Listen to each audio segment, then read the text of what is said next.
Let's get into a little bit of drainage now, because there is a difference: detoxification, drainage, lymphatic drainage.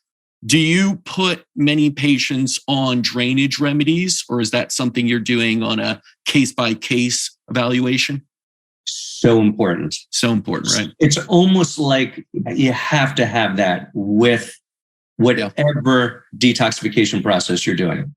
The question is what's the right one for each individual? If the liver and kidney is not prepared to manage the toxins that are being released, we have to be really gentle with lymphatic drainage. And hence, that's why also we want to generally make sure that the colon is working regularly. But if that's all intact, then there's great spagyric homeopathic remedies for drainage remedies, like the Bacana kits. We used to use the Saluna when it was available in the United States. And then also there's great herbs that are good for this. We've been using products recently from either Cellcore has some good products for this. And but you know what works great? A lymphatic drainage practitioner. Yeah. Like the good old fashioned lymphatic drainage. That's where I see people really that are stuck make huge differences for like chronic sinus infections, chronic sore throats, just manually draining the area. Usually like 2 or 3 sessions, it really opens that up. And then also for like chronic lower extremity edema or swelling, lymphatic drainage practitioners can't beat it for an effective way of managing the lymphatic system. I feel like it's the most overlooked part of this whole idea of detoxification is drainage, and especially the lymph, right? Because there's so much stagnation going on. We know all about, the liver and, urinating it out and everything, but we always forget about the lymph. It's just this unheralded hero of detoxification that we somehow forget.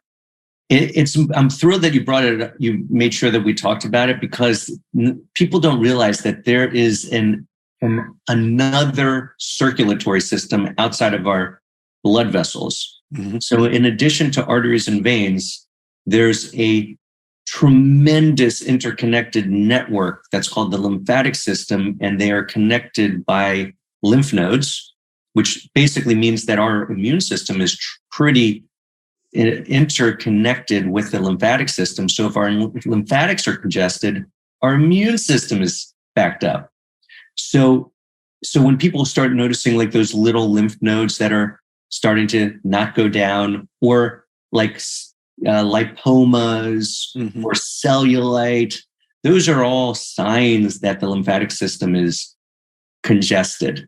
It's in American medicine, it's like completely overlooked, except in like unusual circumstances. And in the United States, people just don't ever talk about it, but it's quite common to talk about in other types of healing systems. So people should know the word lymphatics and lymphatic drainage, and the signs of it are swollen lymph nodes, lipomas, things like that.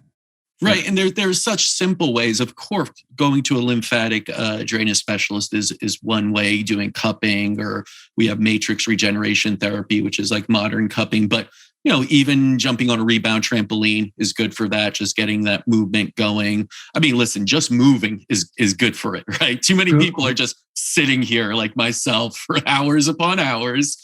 And that is stagnation, right? That lymph is not moving. Just get up, shake it out, right? Shaking your body even is a good way to get it going. So it doesn't have to be anything too technical. It's just literally movement. Great point, Casper. Movement is actually, every single time the muscle contracts, that's pumping in the lymphatic system.